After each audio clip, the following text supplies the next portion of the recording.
Assalamualaikum warahmatullahi wabarakatuh. Perkenalkan, saya Gazi Fatah Akbar. Dan pada kesempatan kali ini saya akan mempresentasikan sebuah kajian penting untuk bisnis saya, yaitu studi kelayakan pasar atau market feasibility dari bisnis yang saya rintis, yaitu bisnis Bonheur Bouquet. Bonheur Bouquet merupakan usaha yang bergerak di bidang kreatif, tepatnya pembuatan buket bunga dan hampers. Saya ingin mengajak hadirin untuk menyimak bagaimana bisnis ini bisa menjadi peluang yang menjanjikan melalui kajian pasar yang saya lakukan. Bonheur Bouquet adalah usaha mikro kreatif yang fokus pada pembuatan buket bunga dan hampers yang bisa dikostumisasi oleh pelanggan. Dalam bisnis ini, kami menawarkan berbagai produk seperti flower bouquet, buket artificial, atau bunga bulu kawat, buket bulu kawat, dan juga hampers berisi kado kecil seperti snack, kartu ucapan, atau parfum, dan sebagainya. Ide bisnis ini muncul dari kebutuhan banyak orang yang memberikan hadiah yang tidak hanya cantik secara visual, tapi juga bermakna secara emosional. Kami percaya bahwa buket sekedar bunga bukan sekedar bunga, tapi bentuk perhatian, cinta, dan penghargaan. Dari situ kami mengusung tagline hadiah bercerita, bahagia berbunga.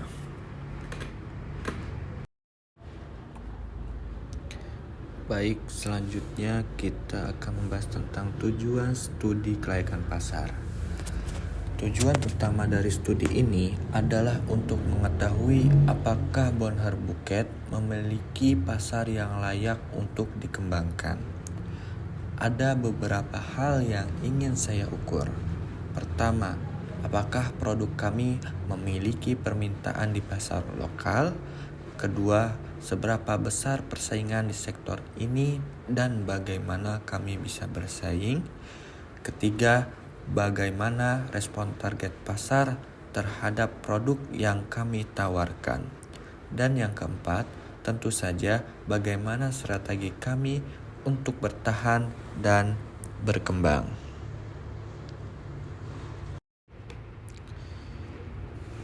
Selanjutnya kita akan membahas tentang analisis pasar. Kita tahu bahwa tren konsumen saat ini sangat dipengaruhi oleh sosial media.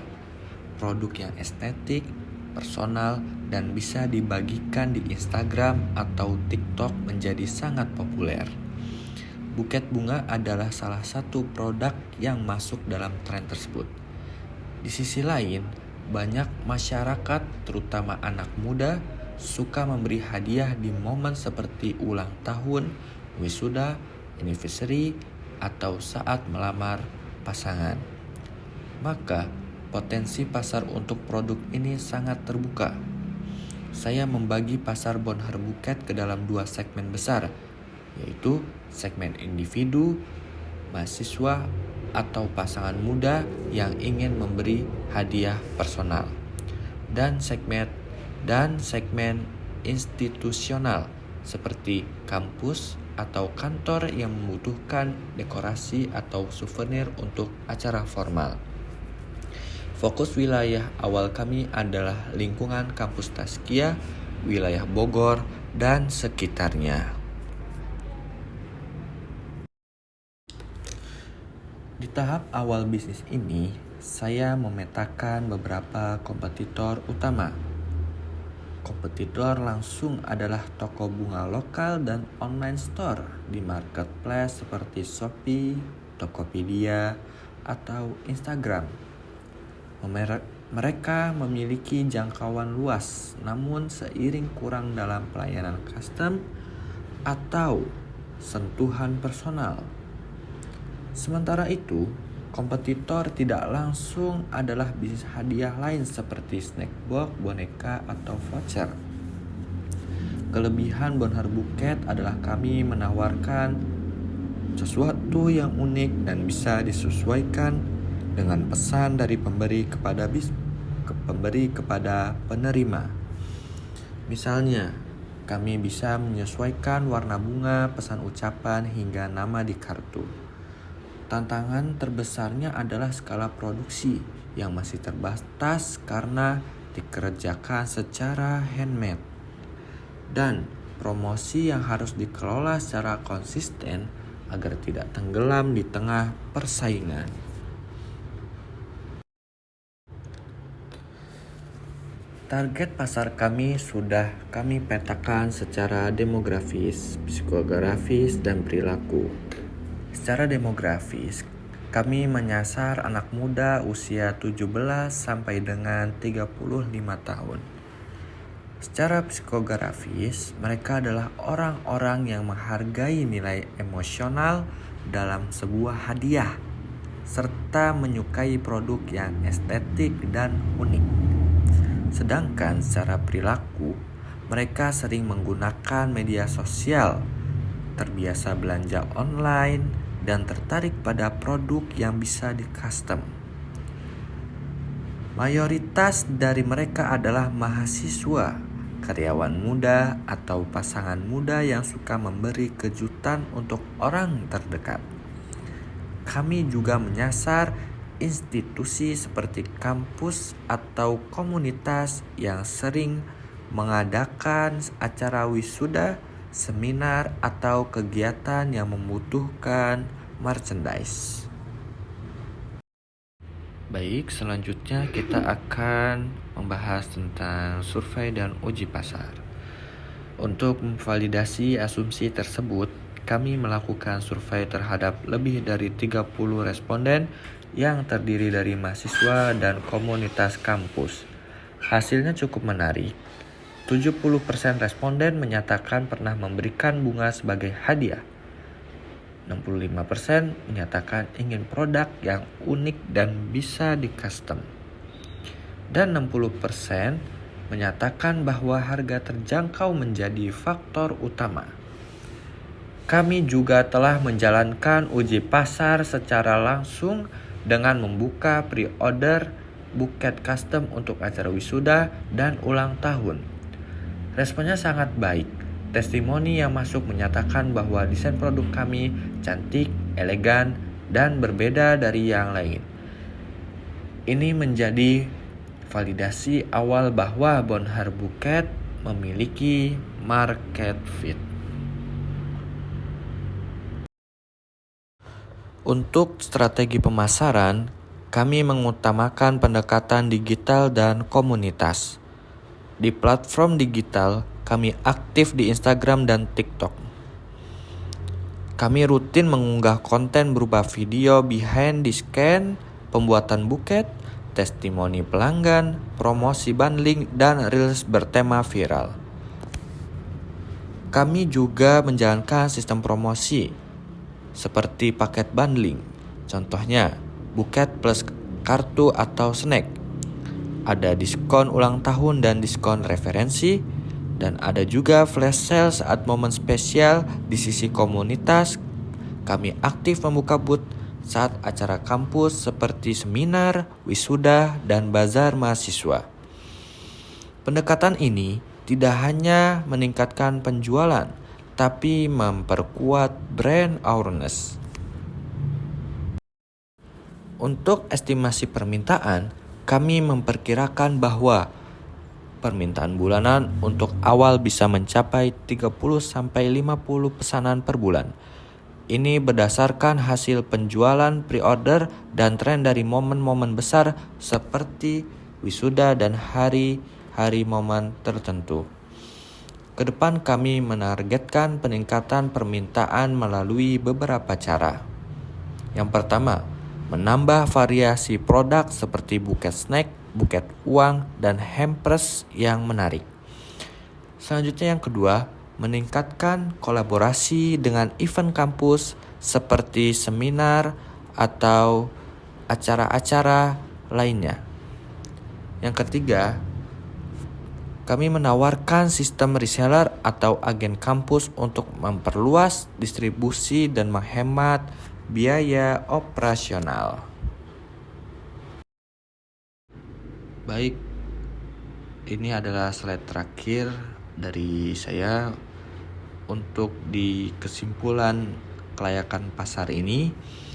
Berdasarkan seluruh analisis dan data yang telah kami kumpulkan, kami menyimpulkan bahwa Bonheur Bukit memiliki prospek yang sangat positif dan realistis untuk dikembangkan lebih lanjut.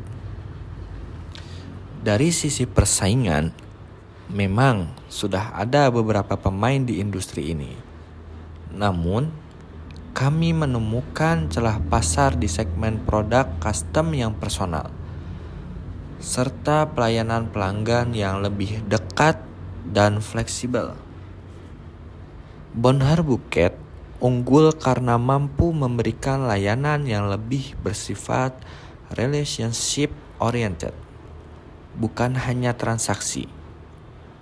Dari sisi strategi bisnis Bonheur Bukit, pendekatan digital kami terbukti efektif, menjangkau target market, interaksi di Instagram, TikTok, serta promosi yang bersifat komunitas telah berhasil memperkenalkan produk brand Bonheur Bukit ke lingkar pasar yang sesuai. Dari sisi respon pasar, validasi awal dari pelanggan menunjukkan bahwa mereka menyukai konsep desain kami yang unik dan fleksibel. Ini menandakan bahwa kami telah memiliki produk market fit, meskipun skalanya masih terbatas. Dengan menggabungkan secara poin tersebut, permintaan yang ada, keunggulan produk, kejelasan target pasar, serta validasi awal yang baik, kami dengan yakin menyatakan bahwa Bonheur Bukit secara pasar dinyatakan layak. Tentu masih banyak hal yang perlu disiapkan ke depan. Perbaikan pada sistem produksi, diversifikasi produk, dan penguatan branding. Namun, fondasi awal yang kami bangun menunjukkan bahwa Bonheur Bukit bukan hanya sebuah ide, melainkan sebuah peluang usaha nyata yang bisa tumbuh menjadi bisnis kreatif berkelanjutan.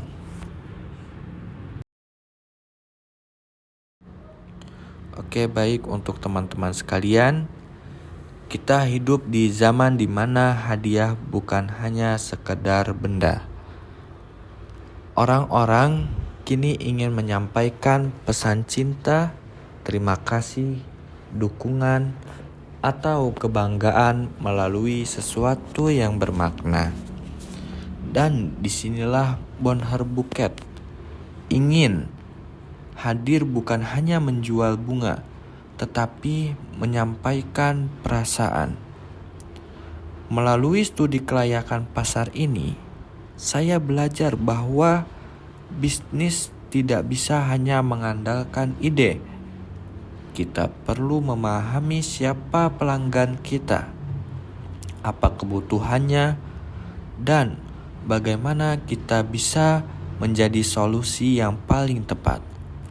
Saya juga menyadari bahwa pemasaran bukan sekedar promosikan produk, tapi membangun hubungan emosional antara brand dan konsumen.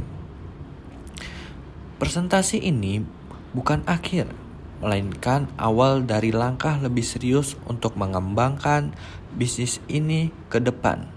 Saya memiliki rencana untuk meluncurkan paket langganan bunga bulanan untuk pelanggan loyal.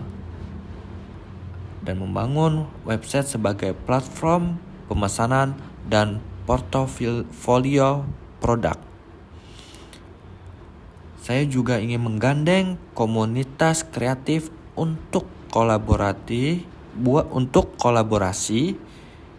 hampers dan produk-produk lainnya. Dan membuka pelatihan untuk pelajar dan mahasiswa yang tertarik di dunia floris maupun di dunia kreatif.